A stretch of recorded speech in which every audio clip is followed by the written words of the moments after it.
अस्सलाम वालेकुम नाज़रीन, प्रोग्राम दो टोक के साथ मैं हूं आपकी होस्ट शुमाइला नवाज़। नाज़रीन, आज बड़ी बड़ी सियासी जो उखाड़ पछाड़ थी वो देखने में आई और बड़े बड़े बयानात सामने आए, जबकि चेयरमैन पीपल्स पार्टी बिलावल भुट्टो ने आइनी वफाकी अदालत को मजबूरी करार दे दिया। एक तकरीब से खिताब वो कर रहे थे और उसमें उनका ये कहना था, जिसमें वकला ने के इलेक्ट्रिक के ख़िलाफ़ जो बात थी वो भी की और उन्होंने कहा कि के इलेक्ट्रिक के मसाइल को हल करवाएं। दूसरी जानिब सिंध के जो बल्दियाती निज़ाम है उसको लेकर पीपल्स पार्टी बड़ी तन्हाई का शिकार है और कोई जमात भी उसका साथ देने के लिए शायद तैयार नहीं है। सियासी जमातें मुस्तकबिल में मुतदिल सियासत को ही अपनाएंगी या अपनी होने वाली जो पुरानी गलतियां हैं उनको दोहराएंगी या अपनी गलतियों से कुछ सबक सीखेंगी, इस पर भी ज़रूर बात करेंगे। जबकि एमकेएम पर एक बहुत बड़ा सवाल उठ गया है कि 4 सालों में बल्दियाती निज़ाम में कुछ बेहतरी क्यों नहीं आ सकी है। Green line, circular railway, transport, पानी या फिर नालों की सफाई की अगर हम बात करें तो तमाम ही मसाइल जूं के तू है, कहीं भी कोई मसला हल होता हुआ नज़र नहीं आया या कोई मसला मुस्तकिल बुनियादों पर हल नहीं हुआ। थोड़ा बहुत हल कर दिया जाता है कहीं से, लेकिन जो सूरत हाल है वो जूं की तू रहती है। जब हम कुछ अरसे बाद वहाँ पर विज़िट करते हैं तो जमात इस्लामी का अगला लाहेमल क्या होगा, क्योंकि 45 दिन उनके मुकम्मल हो चुके हैं और अब जो उन्होंने सी और डी, प्लान सी और डी के बारे में कहा था, पहिया जाम हड़ताल या लॉन्ग मार्च के हवाले से कुछ बात की गई थी कल के प्रोग्राम में, तो क्या उनका आइंदा का लाहेमल होगा, इस पर भी बात करेंगे। क्या कराची की सियासत में कोई बड़ी तब्दीली होने वाली है, ये भी एक हमारा पॉइंट होगा आज के प्रोग्राम में। जबकि जमात इस्लामी ये कहती है कि गैर मुय्यना मुद्दत तक की हड़ताल भी की जा सकती है, मसाइल बजाय कम होने के बढ़ भी सकते हैं। पीटीआई सिंध के additional general secretary Rizwan Niazi ने मेयर कराची को ख़त लिख दिया है और अपने ख़त में उन्होंने कहा है कि कराची में जो बिजली है वो पैदा की जाए कचरे से, क्योंकि रोज़ाना 16,500 टन कचरा रिहायशी इलाकों से जमा किया जाता है और इससे बिजली पैदा की जा सकती है। कई ममालिक में ये काम हो रहा है। दूसरी जानिब कराची में ज़िमनी बल्दियाती इलेक्शन का मैदान भी सजाने की तैयारियां जारी हैं और काम भी काफ़ी सारा शुरू हो चुका है। कराची में बेहंगम ट्रैफिक है और ट्रैफिक पुलिस की नाअहलियाँ जो हैं वो भी सामने, सिर्फ चालान टोलियां हैं बनाई हुई ट्रैफिक पुलिस ने और वो चालान काटती हुई नज़र आती है हर मोड़ पर आपको। बिजली और गैस की लोड शेडिंग की बात करें तो अवामी मसाइल दरपेश हैं और अवामी एहतजाज जगह जगह पर आज जारी रहा। जबकि मनशियात के खिलाफ सिंध असेंबली से कानून मंजूर हो गया है, अमल दरामद इस पर कितना होगा ये तो आने वाला वक्त ही बताएगा। मेरे साथ जो पैनल मौजूद है मेरे गेस्ट का, मैं उनका तारुफ करवाऊंगी आपको। इकबाल सांद साहब हैं, पीपल्स पार्टी से इनका ताल्लुक है, ऑन कॉल हमारे साथ मौजूद होंगे। बैरिस्टर उजैर साहब पीटीआई से इनका ताल्लुक है, ये भी हमारे साथ ऑन कॉल मौजूद होंगे। जबकि जाहिद मंसूरी साहब एमकेएम से इनका ताल्लुक है, इन्होंने हमें स्टूडियोज में ज्वाइन कर लिया है। पहले मैं बात करना चाहूंगी जाहिद मंसूरी साहब से। अस्सलाम वालेकुम जाहिद मंसूरी साहब, खुश आमदीद कहेंगे जाहिद मंसूरी साहब आपको प्रोग्राम में। शुक्रिया जाहिद साहब, ये जो कराची के मसाइल हैं ये तो ऐसे लगता है कि मसाइल दर मसाइल एक उलझाव है जो कि कहीं ख़त्म होने का नाम ही नहीं ले रहा। हम हर प्रोग्राम में इस पर बात करते हैं लेकिन हमें कोई हल नज़र नहीं आता। जब हम मेयर कराची की बात करते हैं तो मेयर कराची 18वीं तरमीम आ जाती है, सिंध हुकूमत की बात करते हैं तो वो टाउन नाजिम जो है उन पर जिम्मेदारी आयद कर देती है। मतलब कहाँ बुनियादी वजह कहाँ है, कौन आखिर जिम्मेदार कौन है? देखिए, असल में देखें 2008 से लेकर अब तक पीपल्स पार्टी बराजमान काबिज कह लें सिंध के ऊपर है। अच्छा, अभी 2024 का जो बजट आया उस पर हमने देखा होगा कि वज़ीर आला उसका जो खर्चा है, जो बजट है वो 42 अरब रुपए है और सिंध हुकूमत जो केएमसी को देती है वो 36 अरब रुपए। यानी एक वज़ीर आला हाउस का खर्चा जो है 42 अरब रुपए और पूरे कराची जो तकरीबन 2.5-3 करोड़ की आबादी पर मुश्तमिल है उसका जो खर्चा 36 करोड़ रुपये दिया है, अरब रुपये दिया है केएमसी को, 36 अरब रुपये। अच्छा, उसमें बेशतर हिस्सा पेंशन में और तनख्वाह में चले जाता है। ठीक है। अच्छा, अब इन्होंने एक काम और किया कि यानी कि तकरीबन 400 रुपये टैक्स अप्लाई किया हर घर के ऊपर और तकरीबन 19 अरब रुपये जमा होंगे इस तरह। अब वो 19 अरब रुपये केएमसी को जाएंगे, जी केएमसी को जाएंगे जो इलेक्ट्रिक के बिलों में कर रहे हैं। अब जो 19 अरब रुपये जाएंगे वो किस मद में खर्च होंगे, क्या होगा, क्योंकि करप्शन का बाजार केएमसी में गर्म है और कोई भी काम नहीं होता। अभी देखें ना, पूरे शहर में आप घूम लेंगे तो जगह जगह गड्ढे में निकलेंगे। आपके कहने का मतलब है टैक्स कलेक्शन तो हो गई है, हाँ। लेकिन कहाँ खर्च होगा ये नहीं पता, इसका कोई अकाउंटेबिलिटी नहीं है ना। अगर देखें ना, सिंध हुकूमत मुखलिस होती, उन्होंने प्रेस कॉन्फ्रेंस की थी मुराद अली शाह ने कि हमने 22,000 अरब रुपए सिंध पे खर्च किए तरक्याती कामों पे। और जब 22,000 अरब एक बहुत बड़ी रकम होती है, और वो 2008 से लेकर अब तक कह रहे हैं कि हमने खर्च किए, अब वो कहाँ खर्च किए तो कहीं नजर नहीं आते। लगता है कि दुबई में खर्च हो गए या लंदन में खर्च हो गए, कराची में या सिंध में खर्च नहीं हुए। जो सलाजतगान जो थे 5 साल पहले थे, आज भी उनके लिए बजट रखा गया है कि उनकी आबादकारी की जाएगी। आज भी वो सैलाब जदगान ही है जी, आज भी। अच्छा, इकबाल खान साहब ने हमें ज्वाइन कर लिया, पीपल्स पार्टी से इनका ताल्लुक है। अस्सलाम वालेकुम इकबाल खान साहब। वालेकुम अस्सलाम। इकबाल साहब, मंसूरी साहब हमारे साथ मौजूद हैं और वो ये कह रहे हैं, आप पे इल्ज़ाम उन्होंने आयद कर दिया बहुत बड़ा। उन्होंने कहा सिंध हुकूमत जो है वो मुखलिस ही नहीं है, पीपल्स पार्टी की हुकूमत है, 15-16 सालों से आप इस खिते में, इस शहर पे या सिंध में मौजूद हैं, तो क्यों नहीं है 18 साल हो गए हुकूमत में, 2008 से लेकर। ओके, 18 साल हो गए हैं तकरीबन, तो क्यों नहीं मसाइल का हल कर पाए आप? क्या मुश्किलात क्या दरपेश हैं? अच्छा, ये कौन सा बात कर रहे थे मुझसे पहले? जी, जाहिद मंसूरी साहब। जाहिद मंसूरी साहब, जी जी। क्या कौन सियासी जमात से ताल्लुक है? जी जी, एमकेएम से ताल्लुक है, आपके साथ ही बैठे होते हैं। अच्छा, एमकेएम से ताल्लुक है। जाहिद मंसूरी साहब ने कहा कि जनाब 18 सालों से पाकिस्तान पीपल्स पार्टी गवर्नमेंट है, तो मेरे ख्याल में फिर इस बात को तस्लीम कर लेना चाहिए। तो सुबह सिंध की अवाम पीपल्स पार्टी पर बार बार एतमाद का इजहार करती है, तो सुबह की अवाम ने पाकिस्तान पीपल्स पार्टी को 3 दफा इस सूबे का मुसलसल इख्तियार दिया। ये 4था साल होगा। पाकिस्तान पीपल्स पार्टी को कभी भी कराची की मेयरशिप नहीं मिली। ये पहली बार होगा कि पीपल्स पार्टी को कराची के लोगों ने पीपल्स पार्टी पर एतमाद का इजहार किया है। तो मैं ये समझता हूँ कि शायद इनके जितने भी इल्जाम लगाए हैं, इन सारी बातों का जवाब यही है। अगर ये मंसूरी साहब पॉलिटिकल पार्टी से ताल्लुक रखते हैं, तो उनको ये पता होना चाहिए कि अवामी मैंडेट पर का एतमाद किया जाता है, और अवाम ने पीपल्स पार्टी को मैंडेट दिया है, और बार बार दिया है, और हर बार पहले से ज्यादा दिया है। तो इसका वाज़ेह सबूत यही है, मैं समझता हूँ, कि जब किसी सियासी जमात को मैंडेट बनता है तो इस बात को तस्लीम किया जाता है कि उस सूबे की आवाम, उस शहर की आवाम उससे खुश है, मुतमईन है, इसलिए उसको बार बार मैंडेट देती है। ठीक है। अब रही बात की इल्जाम लगाने की, तो मैं ये समझता हूं, तो इकबाल साहब, इसका मतलब है कि आवाम, आप ये कहना चाह रहे हैं कि आपने इतना काम कर दिया है कि आवाम मजबूर है आपको मैंडेट देने पे? मैंने ये नहीं कहा आवाम मजबूर है, मैं ये कह रहा हूँ कि आवाम के मैंडेट पर आप और ये मंसूरी साहब जो बैठे हैं, कि आवाम के मैंडेट पर बिलीव करते हैं? तो अगर आवाम के मैंडेट पर बिलीव करते हैं, जाहिर है आवाम उसी को मैंडेट देगी ना, जो काम करेगा। पार्टी ने परफॉर्म किया तो सूबे के लोगों ने बार बार पीपल्स पार्टी को मैंडेट दिया है। ठीक है, उस बात को मान ले, ये बात ठीक है। ठीक है, तो अवाम शहर कायद के जो बासी हैं, उनको इतनी मुश्किलात दरपेश क्यों है? ग्रीन लाइन देखें, सर्कुलर रेलवे देखें, ट्रांसपोर्ट, पानी, नालों की सफाई, ये तो वो ऊपर के काम है, जो कि लगे हुए, सीवरेज का पानी है, पानी लीक हो रहा है। सर मैं पूछ लूं? जी, मैं बता रहा हूँ आपको, आपकी हेल्प के लिए कर रहा हूँ। जो बुनियादी मैं वो इकबाल साहब से पूछना चाह रही हूँ। इकबाल साहब, आवाम को मसाइल का सामना है। देखिए मेरी बहन, सबको दो राय नहीं है। अगर मैं ये कहूँ कि कराची जो है बिल्कुल कोई दूध की नहरें बह रही हैं, तो बिल्कुल गलत बात होगी। अगर मैं ये कहूँ कि कराची में मसाइल नहीं है, तो यकीनन आवाम, तो कराची के मसाइल हैं। कराची में मसाइल हैं। कराची एक मेट्रोपॉलिटन सिटी है। कराची की आबादी मुकम्मल डिक्लेयर नहीं है। कराची में अनडिसिप्लिन पॉपुलेशन है। कराची में कच्ची आबादियां हैं। कराची में पूरे पाकिस्तान से आने वाले लोग आबाद हैं। कराची में पूरे पाकिस्तान के अलावा अफगानिस्तान और बांग्लादेश से आए हुए लोग भी आबाद हैं। कराची के नंबर्स पूरे नहीं गिने जाते। कराची के मसाइल को हल करने के लिए बहुत सारे इश्यूज, मल्टीपल इश्यूज हैं।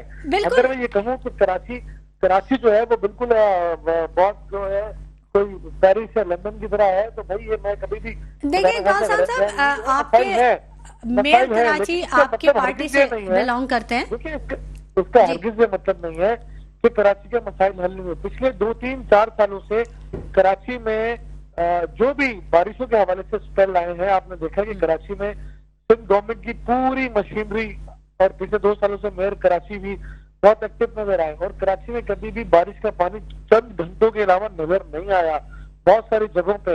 और अगर इस बारिश में कराची के बहुत सारी सड़कें टूट का इकबाल साहब, आपको याद होगा मेयर कराची ने, मेरी बात मुकम्मल होने दें, ये जो टूटी फूटी सड़कें जिसकी अस्तरकारी होनी है, 1.5 अरब रुपए मुख्तस किए गए हैं स्पेच वर्क के लिए। स्पेच वर्क का काम शहर कराची में शुरू हो चुका है, और इतना बड़ा शहर है, इसके मसाइल भी बहुत ज्यादा है, इसके इश्यूज भी बहुत ज्यादा है। लेकिन बदकिस्मती से इस शहर के मसाइल को हल करने में कहीं ना कहीं, पता नहीं, मैं इस शहर को बेचारा शहर इसलिए भी कहता हूँ कभी कभी माजी में ये होता था कि सूबाई हुकूमत हो तो पीपल्स पार्टी की हो, और कराची की प्रेजेंस असेंबली की सीटें जीते तो कोई और अच्छा। सियासी जमात जीते, मेयर हो तो किसी और जमात का हो।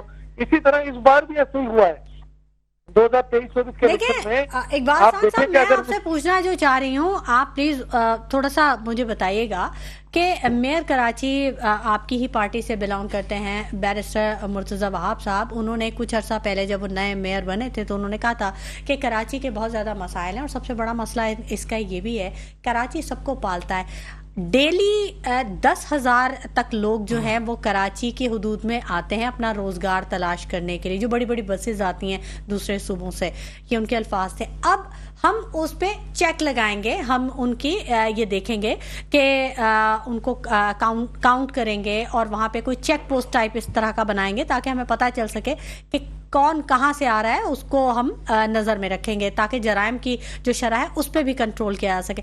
लेकिन इतना वक्त गुजरने के बावजूद अभी तक इस पर कोई काम नहीं हुआ, तो ये तो एक बहुत छोटा सा मसला था जिसकी खुद निशानदेही मेयर कराची ने की थी। ये छोटा मसला नहीं है, ये मामूली बात नहीं है। कराची और दुनिया में देखें, दुनिया में जहाँ भी किसी भी कंट्री के अंदर, अगर हम हिंदुस्तान में चले जाएं, इंडिया में चले जाएं, तो वहाँ के लोग ज्यादातर मुंबई और दिल्ली का रुख करते हैं। अगर आप जो है बांग्लादेश में चले जाएं तो वहाँ के ज्यादातर लोग ढाका का रुख करते हैं।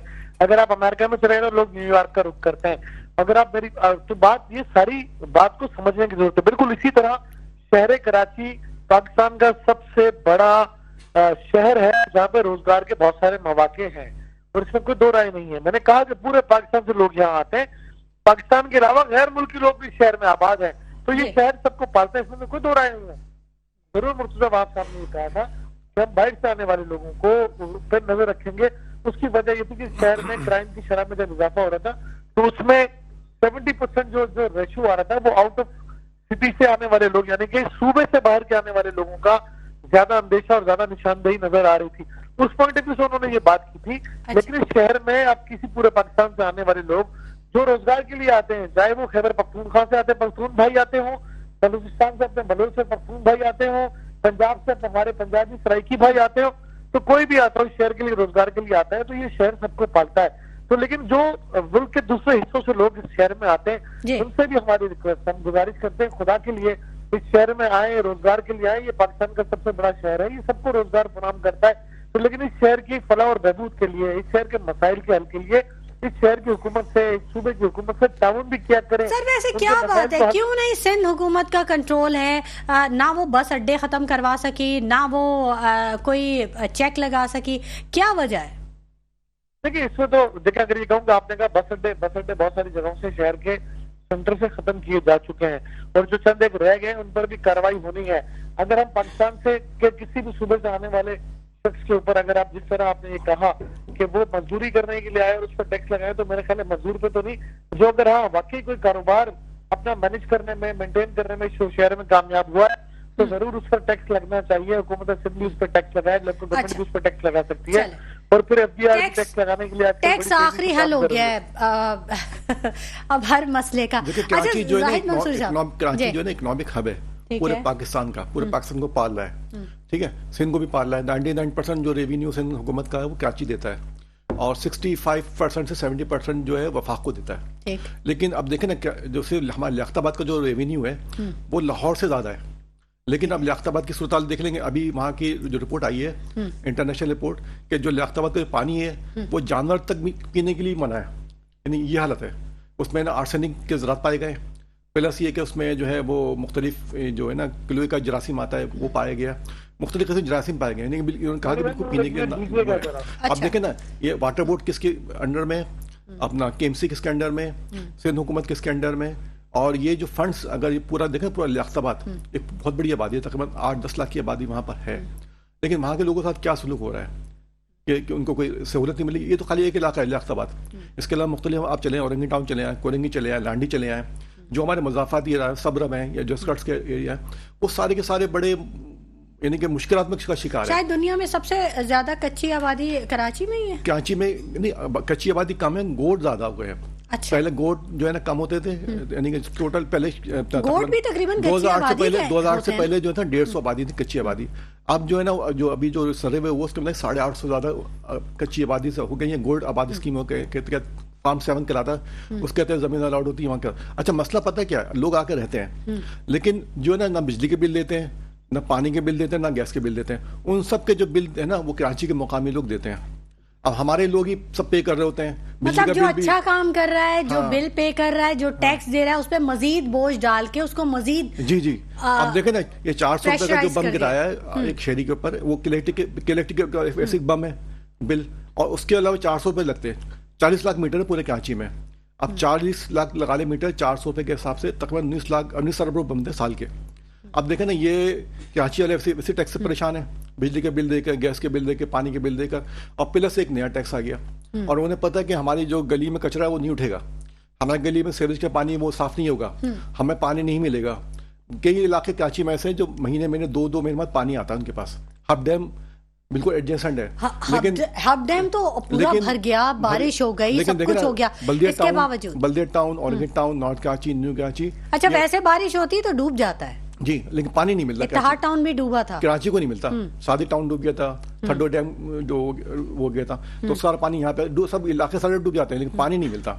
अब देखें ना, अभी जो बारिश हुई, बारिश का जाहिद मंसूरी साहब, आप भी तो हैं असेंबली में, क्या आवाज उठाते हैं? देखिए, हमने पूरे अभी तमाम जितने सिंध असेंबली हो या कौमी असेंबली, हमने तमाम चीजें पेश की वहाँ पे, कि करारदाद भी पेश की, सब कुछ किया। किस चीज की? देखिए, हमने के इलेक्ट्रिक खिलाफ भी की। अभी हमने सेशन बुलाया था, उसमें जो उनके के इलेक्ट्रिक जो सीईओ थे उनको हमने बुला के वहाँ पे पासपोर्ट की, हमारे पूरे तमाम जिमते एमपी सब बैठे सिंध असेंबली में, उनसे बातचीत की। अब मसला पता क्या आता है, देखें, जमात इस्लामी जाती है ना, वो धरना देती है और बिजली के रेट बढ़ जाते हैं। जमात इस्लामी जाती है कि कुछ काम कम होगा, पता चला महंगाई और बढ़ गई। तो जमात इस्लामी के जो ड्रामे चल रहे हैं, सारे फ्लॉप ड्रामे हैं, वो सारे के सारे आपके सामने ही है। अब पहले बड़े दावा करते थे कि हम जमात इस्लामी हम ये कर देंगे, वो कर देंगे, लेकिन देखें ना, उनके जो टाउन नाजिम है पूरे कराची में, उनकी जो जाके देखेंगे उनकी क्या वो है कारकर्दगी। आपके भी तो टाउन नाजिम होंगे कहीं ना कहीं। हमने इसका बायकॉट किया था ना, हमने कहा था कि जब तक आप इख्तियार नहीं देंगे ना, ठीक है, इनको पूरे, हम जब तक हम इलेक्शन नहीं लड़ेंगे। इकबाल साहब से बात कर लेते हैं। इकबाल साहब, जमात इस्लामी का 45 दिन हो गए हैं, अब वो नए अपने लाहेमल का ऐलान करने जा रही है, क्या समझते हैं आप, कुछ नई तब्दीलियां आएंगी? देखिए, मैं जमात इस्लामी पर भी बात करूंगा, जमात इस्लामी की बात में बात नहीं करूंगा, पहले मेरे भाई मंसूरी साहब की बात कर। अच्छा, आप जवाब देना चाहें? जरूर। देखिए, बिल्कुल, मैं बात का जिक्र किया, मेरे भाई ने बल्दिया टाउन का जिक्र किया, मेरे भाई ने रमी का जिक्र किया, मेरे भाई ने लांडी कुरमी का जिक्र किया। पिछले 35-40 सालों से मुत्तहदा कौमी मोमिन हल्कों से जीती गई या जितवाई गई, वोट मिला या नहीं मिला, MPA इन्होंने बनाए, MNA इन्होंने बनाए, और हर फेडरल गवर्नमेंट में इनकम पैटर्न पार्शल रही। तहरीक इंसाफ के साथ लास्ट गवर्नमेंट में तहरीक इंसाफ के पैटर्न पार्शल रही, जब तक इन्हें कहा गया कि उनके साथ रहना है, ये उनके साथ रहे। उसके बाद ये आज शहबाज शरीफ साहब की गवर्नमेंट में उसका पैटर्न पार्शल है। अच्छा, इन्होंने लामकान पीपल्स पार्टी पर करना होता है, उसके अलावा इनके पास चॉइस कोई नहीं है।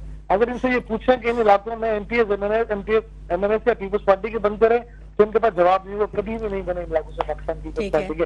अब कहीं कुरंगी से जाके पीपल्स पार्टी को निश्चित मिली है। क्या इन इलाकों के टाउन चेयरमैन जो है कभी पाकिस्तान पीपल्स पार्टी के हुआ करते थे, या ज्यादातर मुत्तहदा कौमी मूवमेंट के हुआ करते थे, या फिर कभी जमात इस्लामी के? अब MQ इलेक्शन से भागी इसलिए कि इनको पता था कि बल्दियाती इलेक्शन में होने वाला असर है क्या। देखिए, ये सारे ये सूबाई असेंबलियों में मौजूद हैं, ये कौमी असेंबलियों में मौजूद हैं, ये फेडरल में वजारतें लेकर बैठे हैं और मुसलसल वजारतों के साथ बैठे हैं।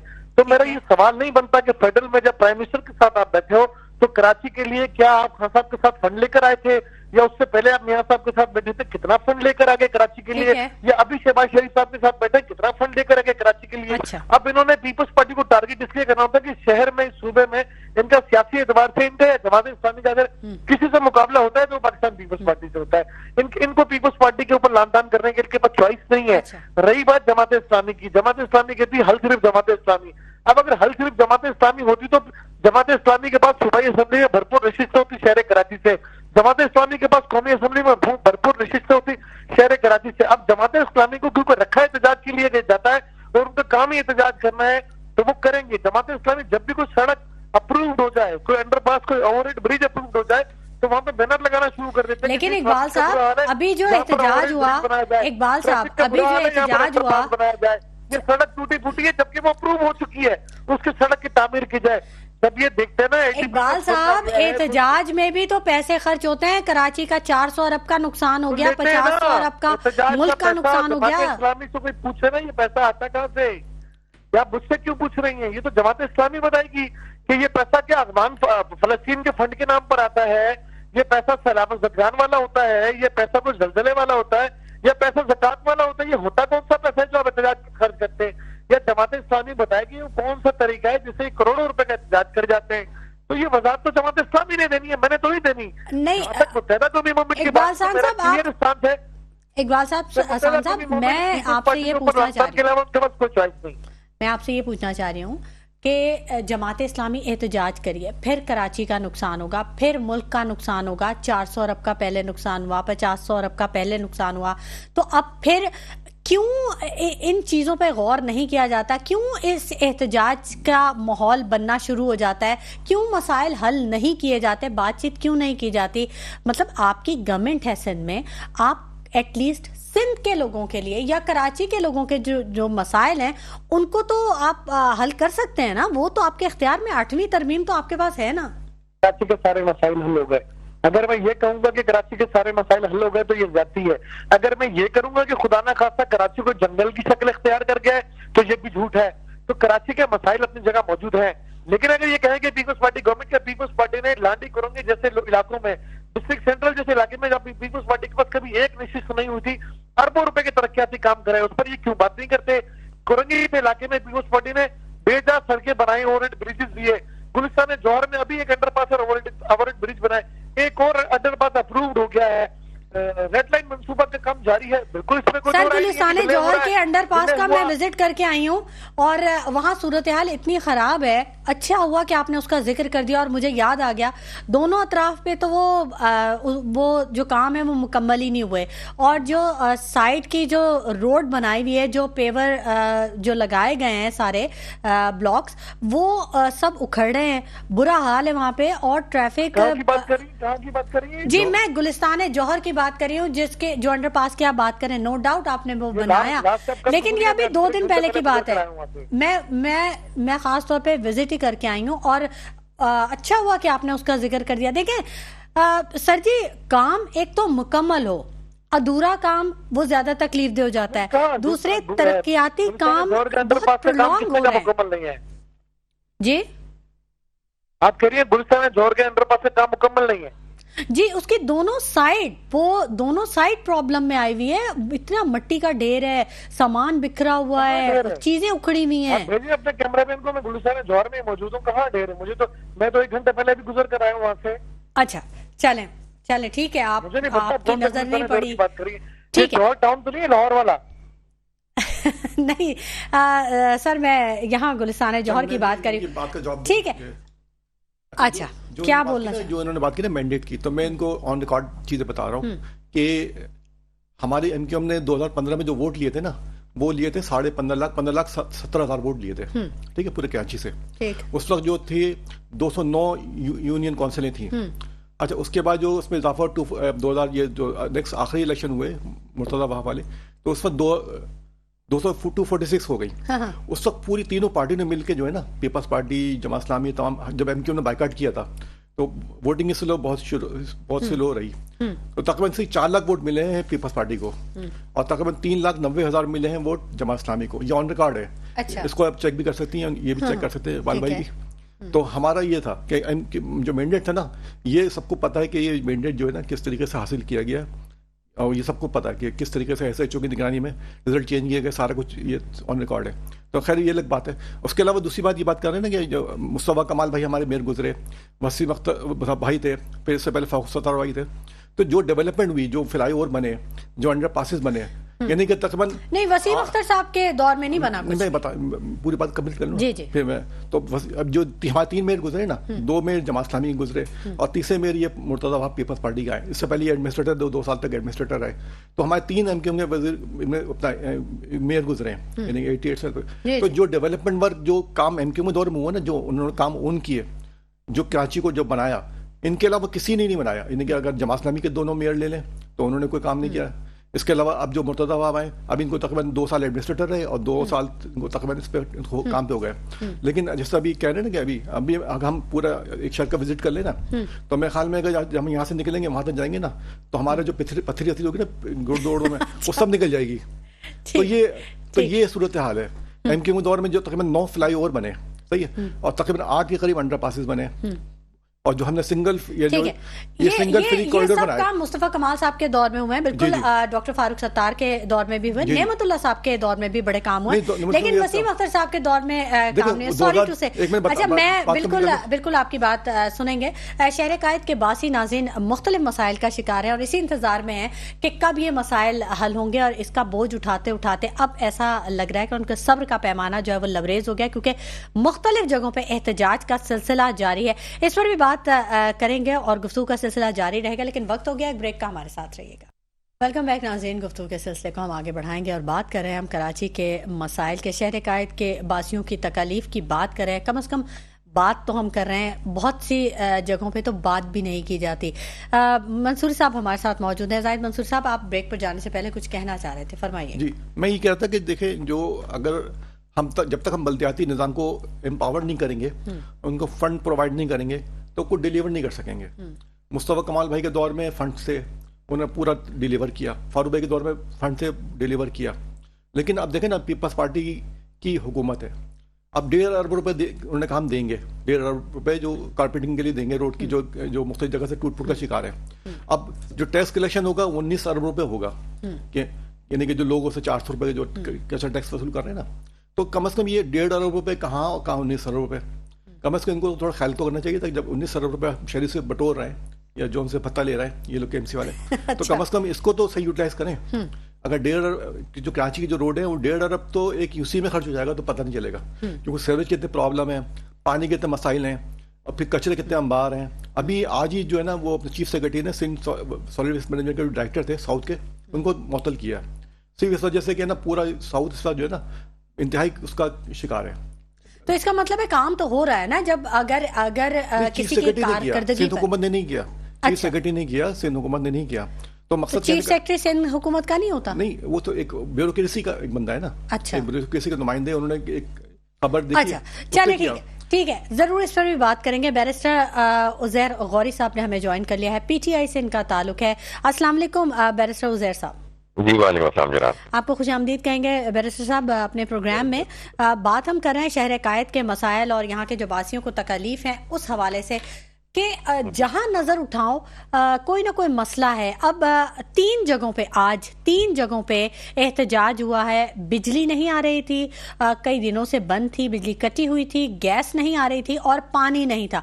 मतलब मुख्तलिफ जगहों पे लोगों ने रोड ब्लॉक की हुई थी और बहुत बुरा हाल था। ट्रैफिक जैम बुरे तरीके से रहा, कहीं मुज़ाकरात हुए, कहीं बिजली बहाल की गई और कुछ जगहों पे ताहाल मसाइल जो हैं वो मौजूद हैं। तो क्यों सिंध गवर्नमेंट जो है वो इन मसाइल को हल नहीं कर रही? क्यों शहर कायद के बासी हर वक्त इन मसाइल का शिकार रहते हैं? कुछ इस बारे में बताइएगा। देखिए, मैं इस बात से शुरू करना चाहूंगा, मैं अपने हल्के से ही शुरू करता हूँ। मेरा हल्का NA 249 है, जहाँ से मैं नेशनल असेंबली का इलेक्शन जीता हूँ, फॉर्म 45 का। ठीक है। तो अगर आप उस हल्के में भी अगर आपका विजिट हो तो हर रोड, हर गली और यहाँ तक के जो फुटपाथ हैं उनका भी वहां पर बुरा हाल हुआ है। ठीक है। अब यहाँ पर मसला आ जाता है कि सिंध गवर्नमेंट जो है वो फंड जो है एलोकेट कर ही नहीं रही है। अगर यहाँ पर जैसे बल्दियाती निजाम वाले हैं, इनको अगर फंड एलोकेट किया जाए तो मेरे ख्याल से काफी हद तक काम हो जाएगा।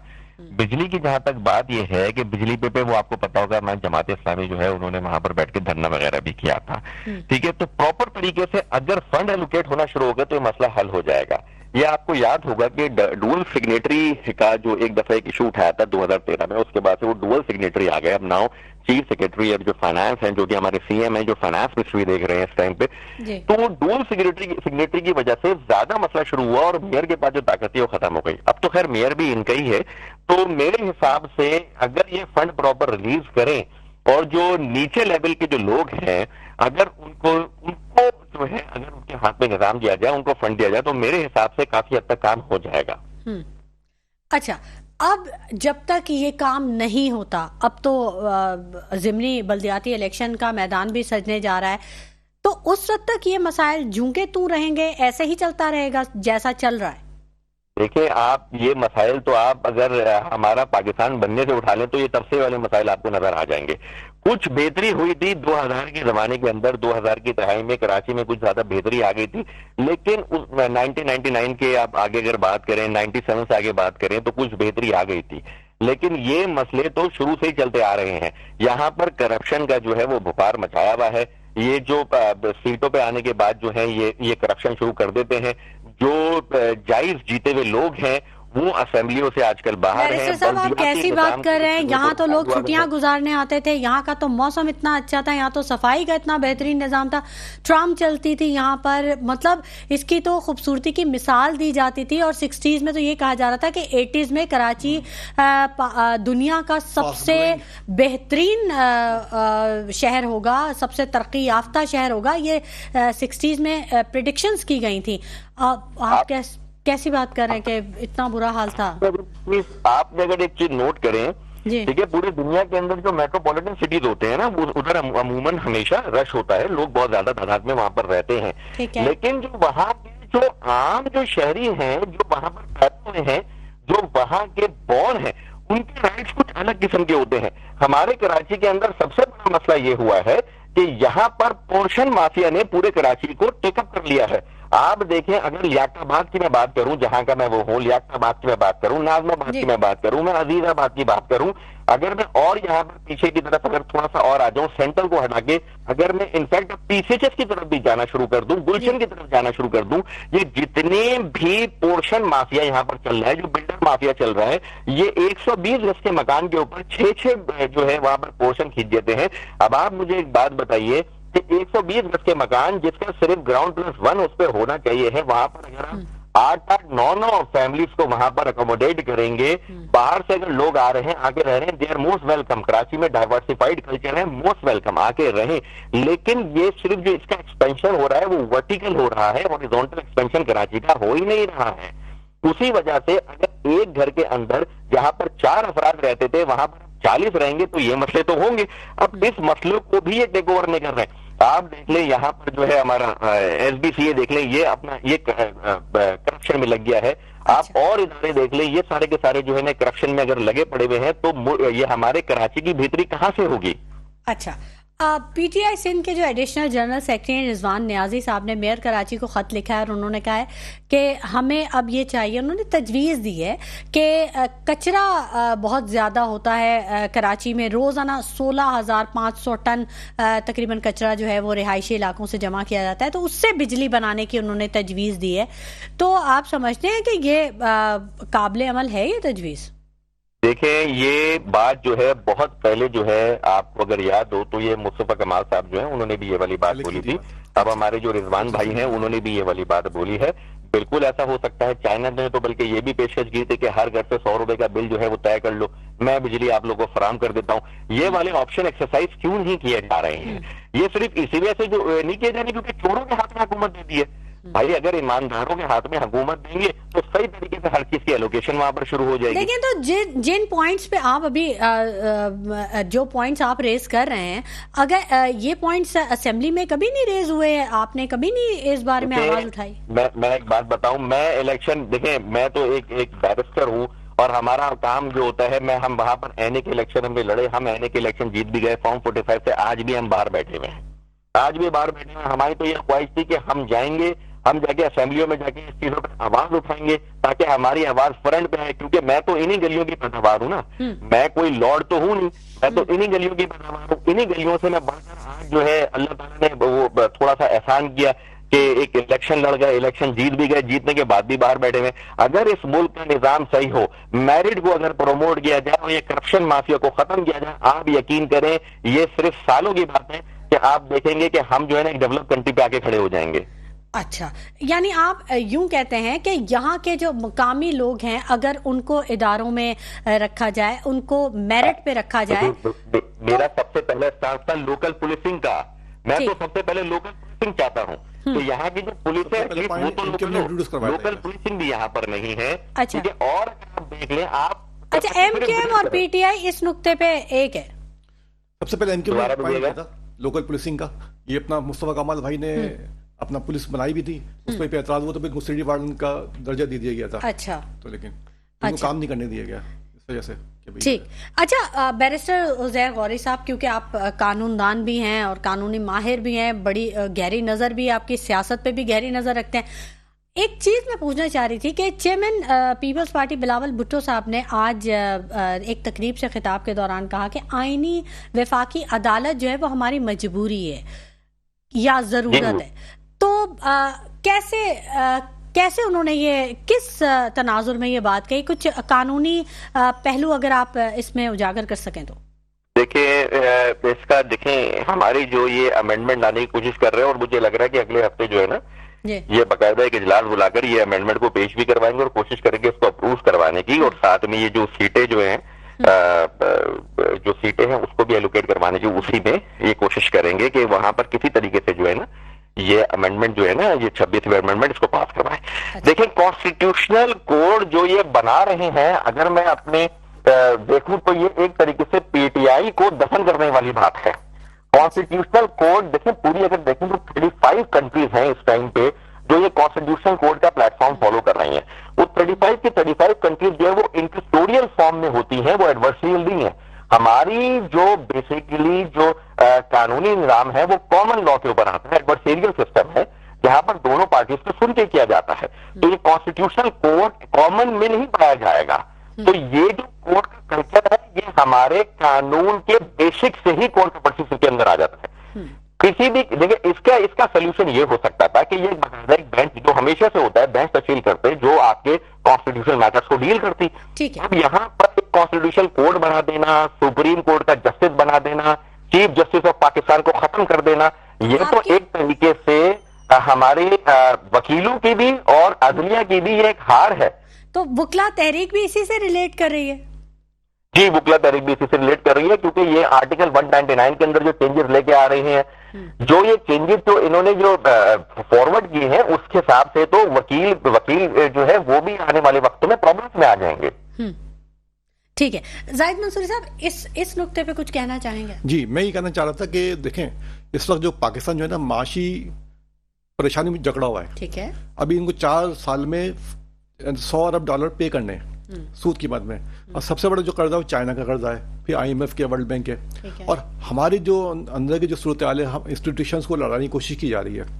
तो जो इनका जो साहब का जो किरदार है, ये जो लोग हैं जो करना चाह रहे हैं, तो हमारे तो ये है कि भाई इंस्टीट्यूशंस में कोई लड़ाई नहीं होनी चाहिए, क्योंकि देखिए इस वक्त जो हमारी एक्सपोर्ट जो है ना बिल्कुल बहुत कम हो गई है, इंपोर्ट ज्यादा हो गई है, यानी कि 70%। कौमी मफाद की बात करनी चाहिए ना, कौमी मफाद की बात करनी चाहिए। हम तो ये चाहते हैं कि जो चीज कौमी मफाद में हो उसको इम्प्लीमेंट किया जाए। अच्छा। अगर ये जो आईनी अदालतें हमारे मुल्क की है तो MQM इसको फुल सपोर्ट करेगी।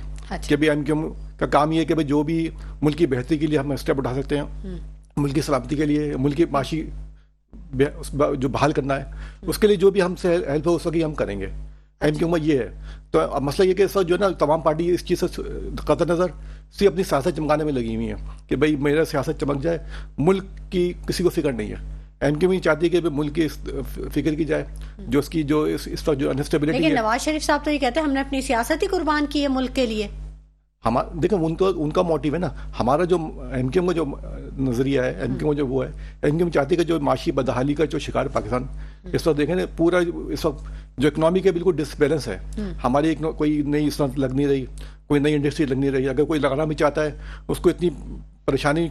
नई इंडस्ट्री लगने का तो जाहिद मंसूरी साहब सवाल ही पैदा नहीं होता, जो इंडस्ट्रीज हैं वो बंद हो गई हैं। जी, वही तो मैं कह रहा हूँ, असल करप्शन इतनी हो गई ना कि कोई अगर खोलना भी चाहता है ना, उसको इतने सारे विंडोज पे जाना पड़ता है, हर जगह इतने पैसे देने पड़ते हैं उसको, क्या सिंध में या पाकिस्तान में, सिंध में खासकर, तो वो खोल ही नहीं पाता। उसके फिर वो करना भी चाहे, जैसे अभी उन्होंने मिसाल दी पोर्शन माफिया की, तो बिल्डिंग कंट्रोल किसके माते हैं? ये सबको पता है कि भाई कौन इसको कहाँ फीड कर रहा, कौन पाल रहा है। तो ये पूरे जितनी भी सनतकार कई दफ़ा लोग रिफाइनरी लगाने के लिए आए, लेकिन उनको इनसे इतनी भारी डिमांड की गई कि वो लोग वापस बांग्लादेश चले गए या किसी और जगह चले गए। तो हमारा अलमिया ये है कि कोई सनत आ नहीं है, कोई लोगों को रोजगार मिल नहीं रहा है अब। लेकिन इसके बावजूद जो है ना, अब देखें PIA का जो हेड ऑफिस था वो पहले कराची में था, इंटरनेशनल एयरपोर्ट था, पूरी दुनिया का जो पूरा जो सेंटर बनता है कराची बनता है, इसको भी लाहौर लेके चले गए। ये जो निजकारी का अमल हो रहा है, इस पे क्या कहेंगे आप? निजकारी का अमल देखें, जो मुल्क की बेहतरी के लिए जो काम हो ना, हम उसको सपोर्ट करेंगे।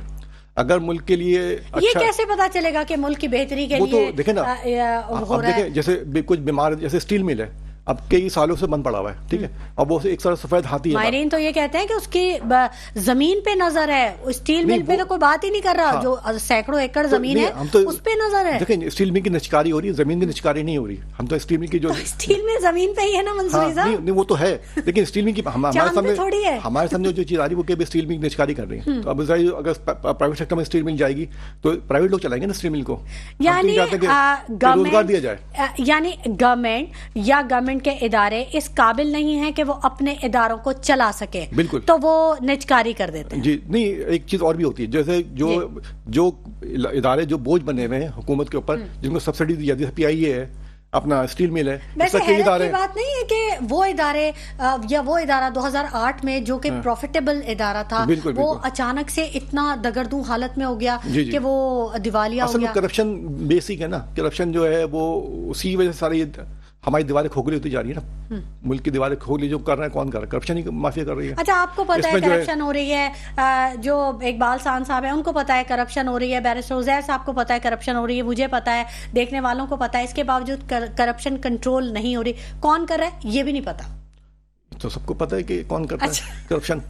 आप देखें ना, जिसके देखें ना आसास से देखें ना, अभी केस आया था शाज़िया मरी साहबा के घर से पैसे बरामद हुए हैं। अभी स्कैंडल अभी आया ना, अभी हमने भी मीडिया पे देखा, सोशल मीडिया पे देखा कि उनके घर से पैसे बरामद हुए। अब जाहिर थे 97 अरब रुपए की फिगर आई।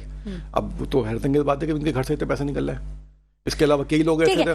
बैरिस्टर उजैर गौरी साहब, क्या कानून में जो कानूनी चीज़ें हैं जिनमें करप्शन के खिलाफ जो कानून है उसको रोकने के लिए जो कवानीन बनाए जाते हैं, उन पे कहीं पे आपको अमल दरामद होता हुआ नजर आता है? मैं देखें कानून के बारे में एक बात करना चाहूंगा। जहां तक ये करप्शन के लॉ होते हैं ना, वो या तो एंटी करप्शन हमारा वो वाला डील कर रहा है, या फिर मनी लॉन्ड्रिंग एक्ट है, ठीक है। ये वाले जो एक्ट है ना, ये हमारे करप्शन से डील कर रहे हैं।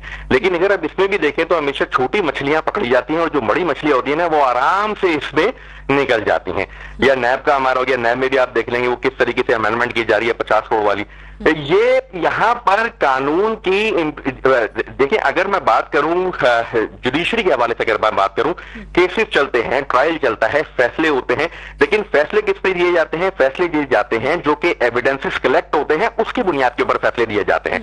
और एविडेंसेस कलेक्ट करना किसकी जिम्मेदारी है? हमारी फेडरल इन्वेस्टिगेशन एजेंसी FIA की, या हमारी और जितनी भी पुलिसिंग है या और एजेंसीज है, ये सारे एविडेंस कलेक्ट करती हैं।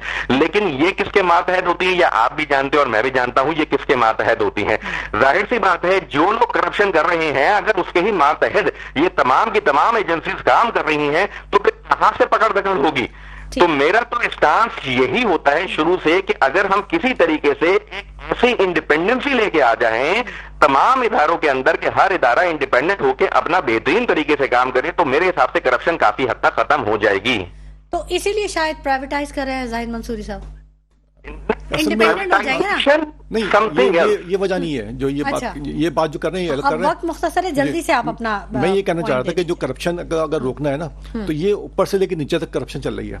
जितने भी इंस्टीट्यूशंस जो उन्होंने नाम लिया, FIA या जो भी है, तो वो करप्शन को रोकने में सिर्फ सियासी वाबस्तगी की बुनियाद पर कार्रवाई होती है कि अगर वो हमारा है तो कार्रवाई नहीं होगी, अगर हमारा नहीं है तो कार्रवाई होगी।